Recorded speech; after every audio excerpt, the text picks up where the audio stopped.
Assalamualaikum warahmatullahi wabarakatuh. Perkenalkan, nama saya Muhammad Rifki Firdaus, calon guru penggerak Angkatan 9 dari PTD SDN 1 Sleman, Kabupaten Indramayu. Pada hari ini saya tidak sendiri, saya ditemani oleh rekan sejawat saya, Bu Mariam, yang merupakan guru mata pelajaran PAI di PTD SDN 1 Sleman. Pada hari ini saya akan melaksanakan kegiatan supervisi akademik, yaitu untuk memantau dan mengobservasi pelaksanaan kegiatan pembelajaran yang akan dilakukan oleh Ibu Mariam. Adapun tujuan khusus dari kegiatan praobservasi ini adalah sebagai persiapan awal sebelum Ibu Mariam melaksanakan kegiatan pembelajaran di kelas nantinya. Lalu pada kegiatan ini, Ibu Mariam ada beberapa pertanyaan yang akan saya ajukan kepada Ibu Mariam terkait pembelajaran yang akan dilaksanakan nanti nih, Bu. Yang pertama, kira-kira tujuan pembelajaran yang dicapai pada pertemuan nanti apa nih, Bu? Tujuan pembelajaran yang ingin dicapai dalam pembelajaran nanti, yang pertama yaitu siswa dapat meyakini adanya kode dan kodar.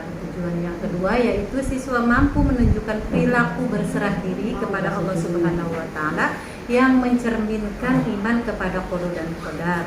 Dan tujuan yang ketiga yaitu siswa mampu memahami hikmah kode dan kodar dan membentuk perilaku akhlak mulia. Juga siswa dapat menunjukkan hikmah beriman kepada kode-kodar tersebut dalam kehidupan sehari-harinya. Itulah tujuan pembelajarannya, Pak Rifki. Ya, ada 4 ya, Bu, ya, tujuan pembelajarannya.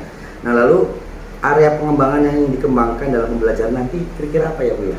Area pengembangannya yang pertama yaitu area pengembangan pengetahuan dan area pengembangan keterampilan sikap dalam berperilaku, mencerminkan keimanan kepada kode dan kodar dalam kehidupan sehari-hari. Oke. Nah, lalu strategi pembelajaran yang ingin Ibu terapkan nanti gimana, Bu? Strategi pembelajaran yang ingin saya terapkan dalam pembelajaran nanti menggunakan model pembelajaran discovery learning dalam RPP-nya dengan metode literasi, eksperimen, praktikum, dan presentasi, dan memadukan pembelajaran dengan pendekatan multimedia, yaitu menggunakan e-fokus dan berbagai alat lainnya di dalam pembelajaran. Berarti banyak ya, Bu, ya, strateginya untuk mencapai tujuan pembelajaran nanti, Bu, ya? Betul sekali. Semoga dapat dilaksanakan semuanya. Amin. Nah, Ibu, setelah tadi saya amati, cukup antusias nih, Bu, terhadap pembelajaran yang akan Ibu laksanakan nanti. Mudah-mudahan pembelajaran nanti yang saya amati nanti dapat terlaksana dengan baik. Amin. Dan pembelajaran tersebut benar-benar berpihak padamu. Dan jangan lupa nanti kegiatan pembelajarannya diterapkan pembelajaran berdiferensiasi dan KSE-nya juga, sosial emosionalnya juga kepada peserta didik. Ya, terima kasih. Terima kasih juga, Pak, atas kepercayaannya untuk mengobservasi saya. Oke, wassalamualaikum warahmatullahi wabarakatuh.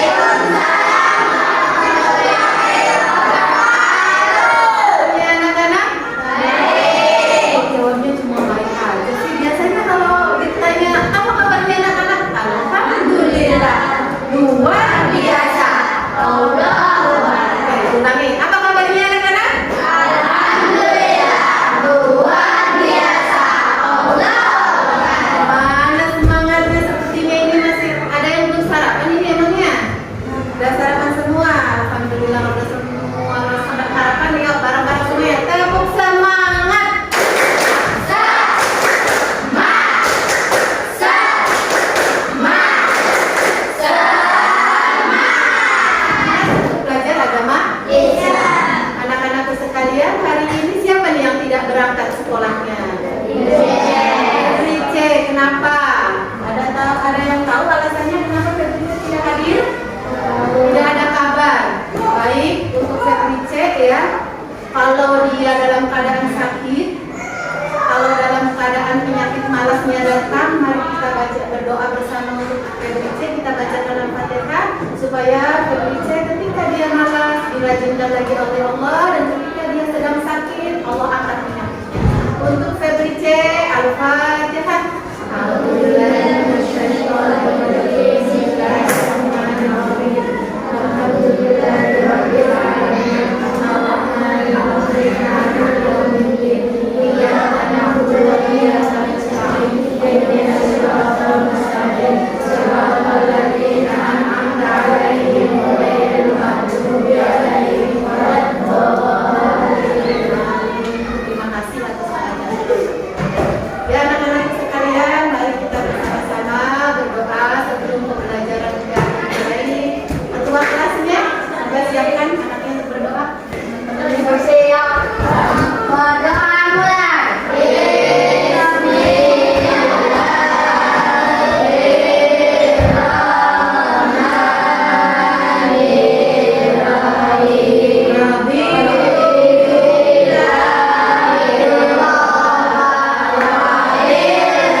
pengertian kodo dan tujuan pembelajaran yang kedua yaitu kalian mampu mengimani kodo kodar Allah dan bisa memanifestasikan iman kepada kodo dan kodar itu dalam kehidupan sehari-hari. Tujuan pembelajaran yang ketiga yaitu kalian dapat memahami hikmah beriman kepada kodo dan kodar yang dapat membentuk perilaku akhlak mulia. Dan tujuan yang keempat yaitu kalian dapat menunjukkan contoh kodo kodar dalam kehidupan sehari-hari sebagai implementasi dari pemahaman rukun. Itu tujuan pembelajaran yang akan kalian capai pada pembelajaran materi kodo kodar di pertemuan ini. Baik anak-anak, coba kalian perhatikan ya materi tentang kodo kodar di layar ini. Assalamualaikum warahmatullahi wabarakatuh.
Baik, untuk membuktikan benar kalian paham tentang materi tadi, masing-masing ambil buku tulisnya, masing-masing buat satu pertanyaan, ya. Dari kalian masing-masing buat satu pertanyaan yang berkaitan dengan materi kodar yang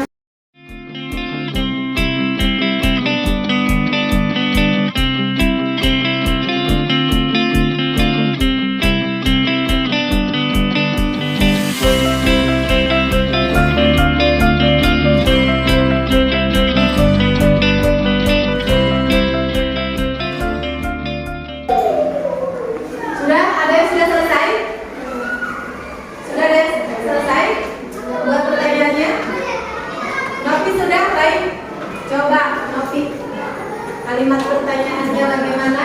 Berdiri Novi, berdiri. Bagaimana? Sok, silakan. Pertanyaannya. Mengapa kita tidak tahu kematian? Mengapa kita tidak tahu kematian? Luar biasa, pertanyaan yang sangat luar biasa.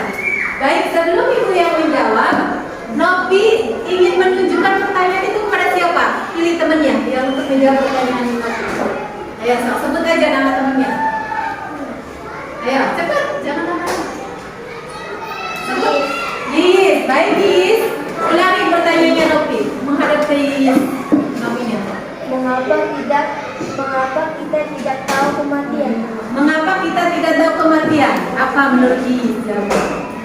Jangan takut salah, nak. Ayo jawab aja. Enggak akan jawab apa. Karena hanya Allah yang tahu. Karena hanya Allah yang tahu. Jawaban yang luar biasa. Betul tidak Nopi? Atau merasa tidak puas? Ada yang ingin menambahi jawabannya? Ya? Baik, Ibu tambahi ya. Itu pertanyaan yang sangat bagus karena menggunakan kata tanyanya mengapa.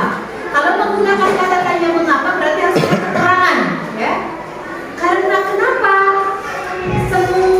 Semua kita manusia tidak diberitahu kapan kematian kita oleh Allah Subhanahu wa Ta'ala. Ya, apa ya? Jawabannya betul kata Yis tadi.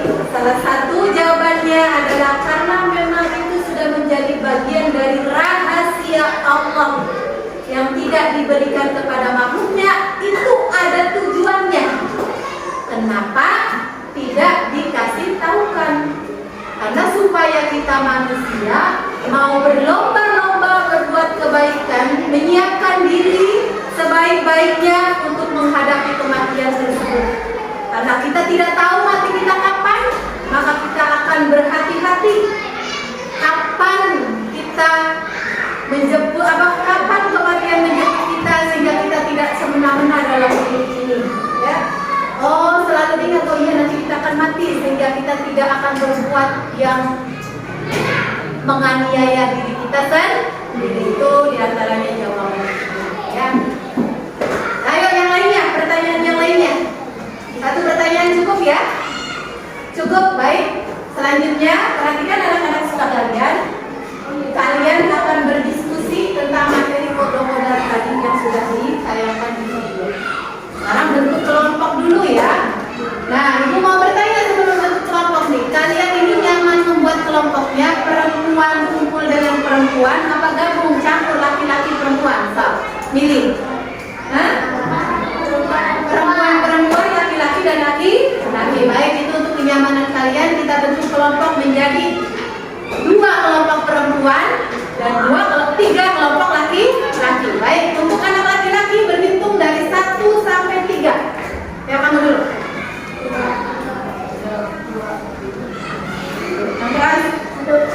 Diulangi.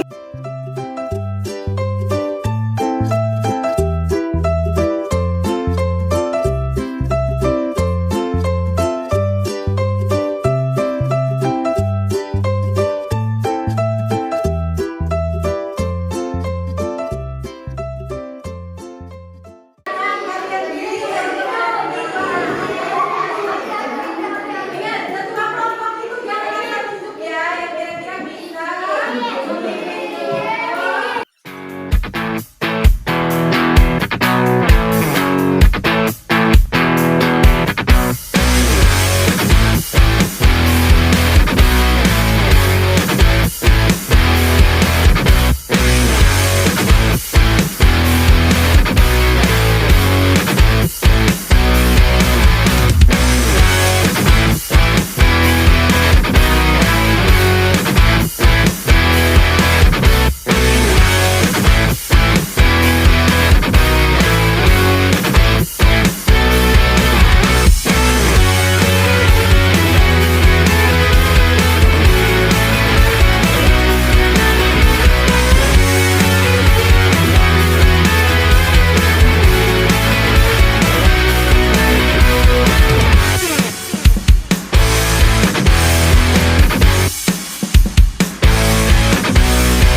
adalah paksaan kode. Jadi kode adalah kode yang sudah berlaku. Kode juga disebut takdir, ketentuan atau keputusan yang telah berlaku terhadap semua makhluknya. Maka dari beriman kepada kode dan kodar, kita akan hidup berhati-hati dan tidak melanggar peraturan Allah SWT. Mengamalkan amal soleh dengan ikhlas, menjalankan hidup dengan ikhlas, saling membantu dan saling menolong, istiqomah dalam beribadah. Selanjutnya pilih jawaban pada kolom kata kode dan kodar yang sesuai dengan kalimat pada kolom peristiwa. 1. Lahir sebagai anak laki-laki, jawabannya adalah kode. 2. Menjadi juara lomba pidato adalah kodar. 3. Menjadi pedagang yang berhasil hingga memperoleh kekayaan adalah kodar. Lahir sebagai anak perempuan adalah kode. Kematian pasti datang adalah kode. Matahari terbit dari timur adalah kode. Menghafalkan Al-Quran dalam waktu 1 tahun, jawabannya adalah kode. Hujan turun dari langit, jawabannya adalah kode. Mendapatkan imbalan karena bekerja keras adalah kode. Perempuan yang sudah dewasa melalui informasi adalah kode. Sampai kita berdoa lagi wabarakatuh. Iya, coba beri tepuk tangannya. Ya, bagus tadi ya jawabannya dari kelompok Mubro Putri. Selanjutnya dari anak laki-laki. Ya, dari kelompok mana? Cepat ajukan tangannya dalam bonus 100. Ya, baik. Dari kelompok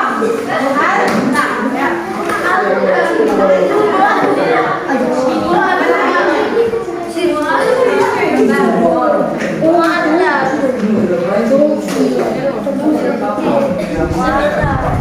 Ya. Ayo salam dulu, perkenalkan dulu dari kelompok mana. Assalamualaikum warahmatullahi wabarakatuh. Waalaikumsalam warahmatullahi wabarakatuh. Perkenalkan, saya dari kelompok mualaf. Bukan mualaf, mualaf. Dari kelompok mualaf, saya dan juga kelompok akan Ayo lanjut. memperkenalkan Hasil diskusi teman-teman kelompok kami. Apa yang dimaksud dengan kode? Kode adalah ketetapan Allah yang tidak dapat diubah. Contohnya kiamat, kematian, hari lahir, dan jodoh. Apa yang dimaksud dengan kode? Menurut istilah, segala ketentuan atau keputusan yang telah berlaku terhadap semua makhluknya. Apa hikmah dari beriman kepada kode dan kodar? Selalu berhati-hati dalam sesuatu, berbuat baik dan juga buruk.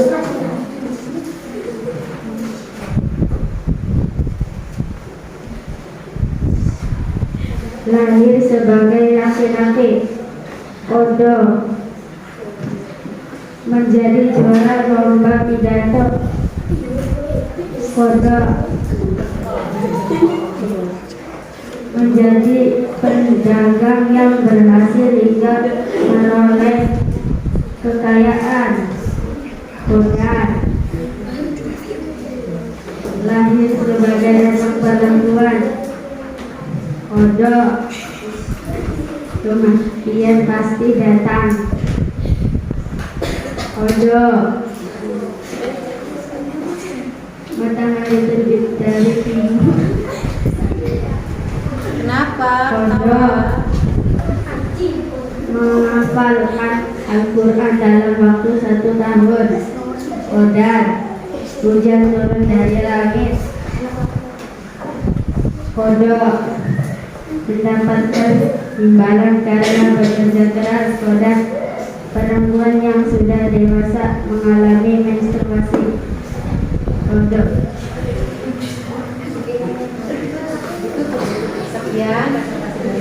Sekian presentasi dari kami.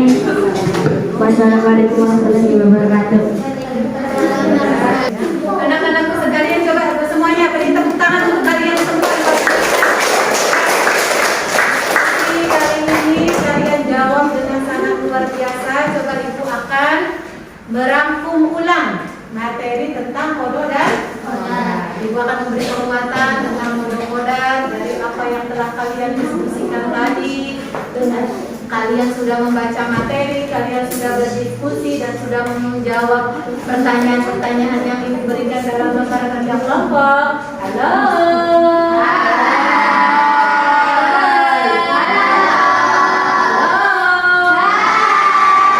Coba kembali ke laptop. Semuanya konsentrasi dengarkan ya. Kodok qadar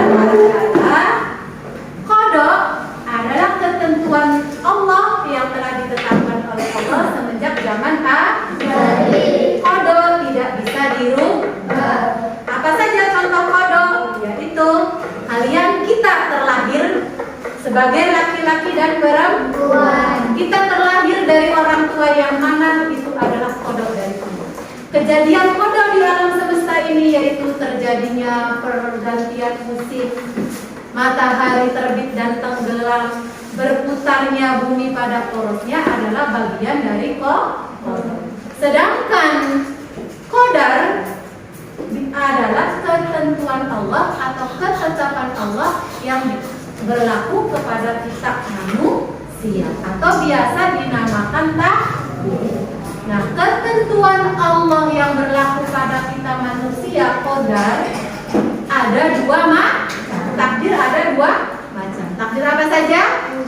Mubrom, takdir mubrom yang tidak bisa dirubah, mu'allaq yang bisa dirubah sesuai dengan ikhtiar kita. Mubrom contohnya tadi sudah disebutkan, kalian terlahir jadi anak laki-laki, jadi anak perempuan, sudah menjadi takdir mubrom. Nah, contoh mu'allaq, kepinteran bisa diusahakan tidak? Dengan cara kalian belajar sungguh-sungguh, maka pasti kalian akan menjadi pintar. Kaya dan miskin bisa diusahakan tidak? Bisa. Kalau kalian rajin berusaha, bekerja keras dan rajin menabung, kalian akan menjadi kaya. Juga sehat dan sakit bisa diusahakan. Kalau kalian menjaga hidup sehat, menjalankan hidup sehat, apalagi secara Islami, pola makan yang sehat, olahraga teratur, insya Allah akan sehat. Tapi sebaliknya, jika kalian makan tidak teratur, hidup tidak sehat, mandi aja jarang, apa yang akan terjadi? Gampang sakit. Jadi hikmahnya, ketika kita beriman kepada qada dan qadar, ya, pertama kamu harus meyakini rukun iman yang keenam itu benar-benar yakin, benar-benar percaya bahwa apapun yang terjadi pada kehidupan kita di dunia ini, baik kelahiran kita, proses kehidupan kita sampai meninggalnya kita, semuanya atas dasar ketetapan Allah Subhanahu wa Ta'ala. Yakin ketika kita mendapatkan takdir yang baik, ya, mendapatkan kesenangan hidup, mendapatkan nikmat yang banyak, mendapatkan kesehatan, itu semua ketentuan Allah, kita ucapkan puji syukur kepada Allah. Alhamdulillah. Ada pertanyaan sampai di sini? Ada pertanyaan ulang? Paham semua materinya? Baik, terima kasih anak-anak. Kalau kalian sudah paham semua, kalian sudah antusias mengikuti pelajaran agama Islam dalam minggu ini, kita bertemu lagi Rabu mendatang dalam pelajaran agama Islam mengenai akhlak terpuji. Ya, nanti kalian mempelajari materinya tentang akhlak terpuji pada materi pertemuan Rabu yang akan datang. Sekian pembelajaran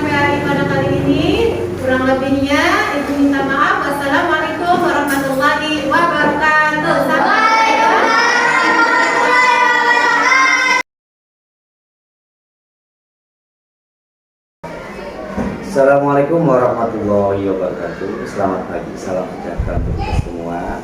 Perkenalkan, nama saya Muhammad Rifki Firdaus, calon guru penggerak angkatan 9 dari PTD SDN 1 Sleman, Kabupaten Indramayu. Pada hari ini saya masih ditemani oleh rekan saya, Ibu Maria, selaku guru mata pelajaran pendidikan agama Islam di PTD SDN 1 Sleman.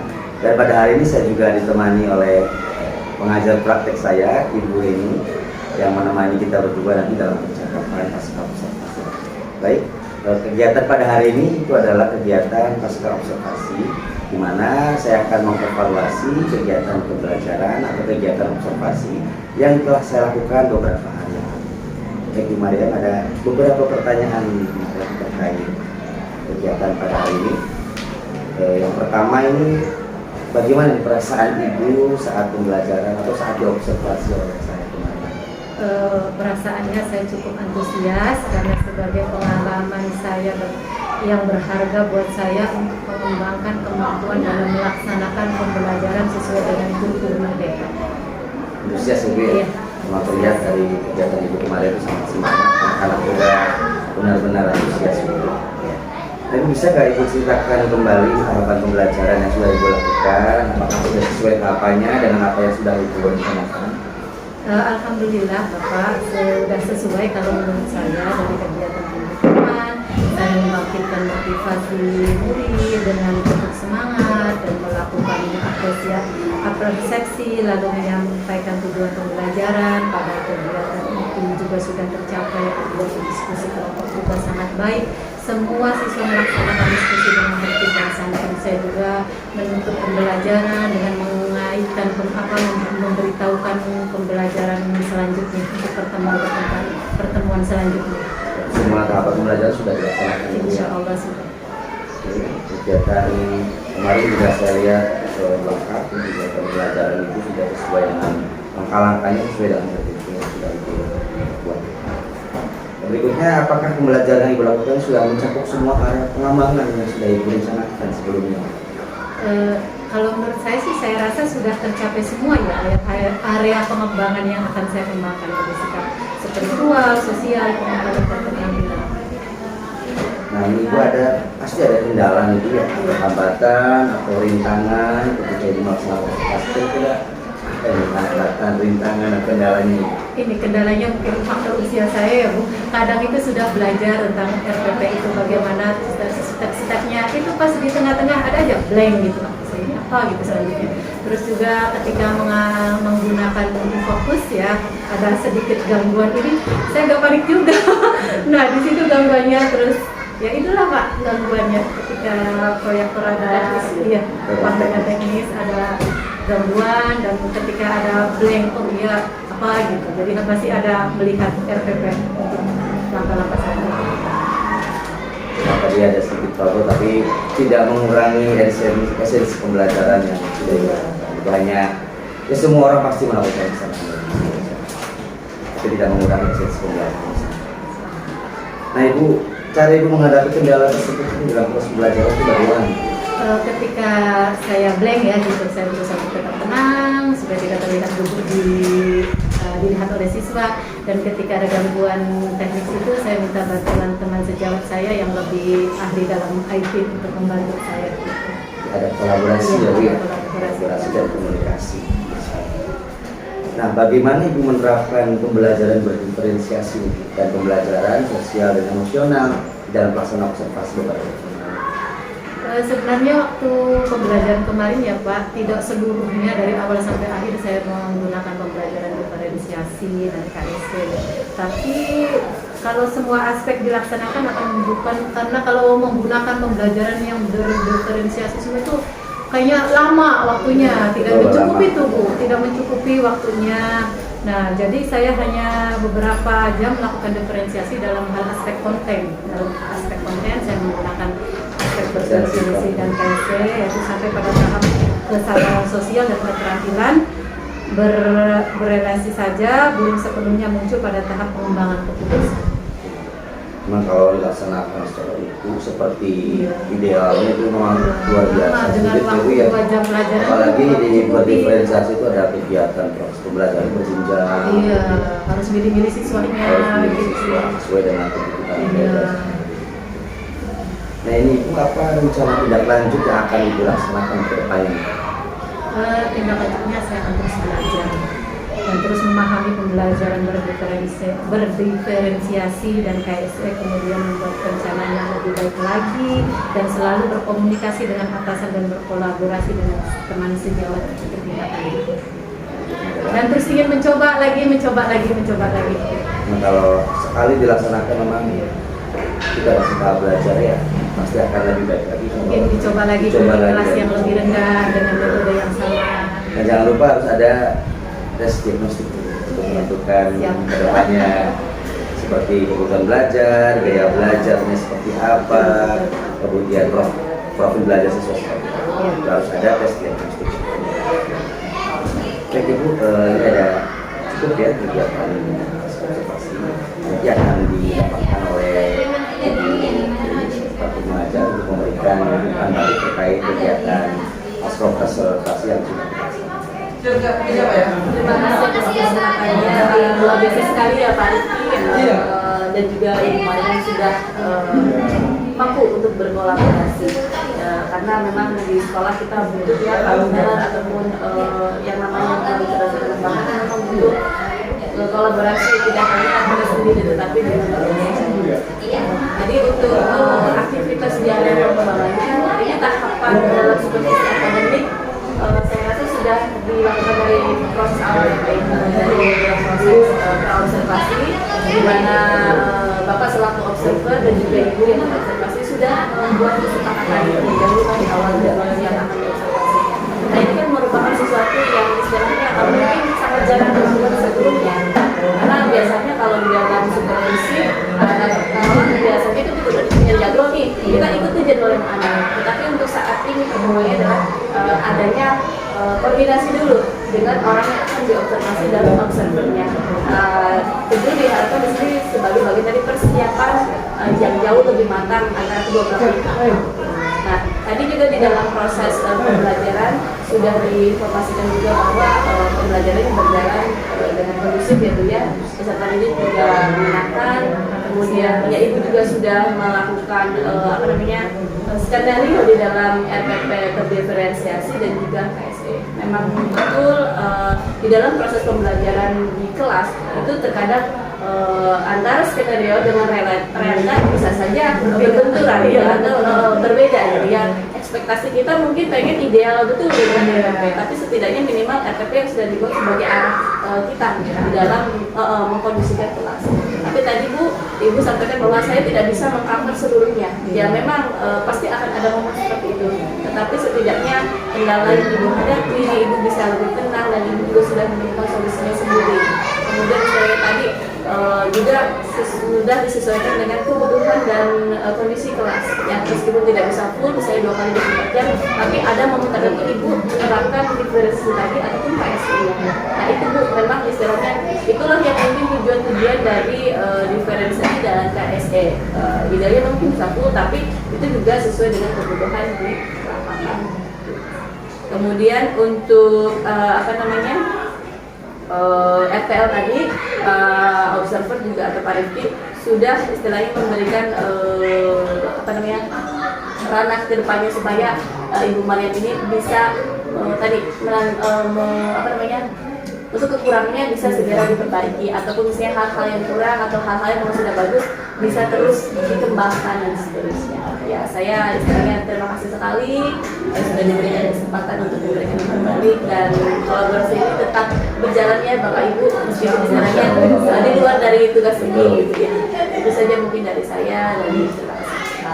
Terima kasih Ibu ini atas balik yang bermanfaat buat kami. Dan juga Ibu Mariam terima kasih sudah membantu saya dalam pelaksanaan itu.